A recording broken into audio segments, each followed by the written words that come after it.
Do you dream of having your own special outdoor space? A small garden that you can admire, enjoy, and call your own. And then you stop and think, I have no idea how to make it. Well, you're not alone. Monty Don has travelled up and down the country visiting amateur gardeners with bold ambitions. He's scrutinised their plans and pushed them out of their comfort zones. Going out into deeper, darkest, unknown territory, isn't it? It's not been easy. I hate it. But everyone's worked incredibly hard. Both of us want to sleep for a week, pretty much. You've had your tea break, come on. And the transformations have been extraordinary.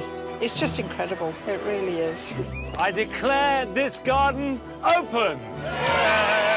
I do believe that everybody, however small their garden, can cultivate a big dream.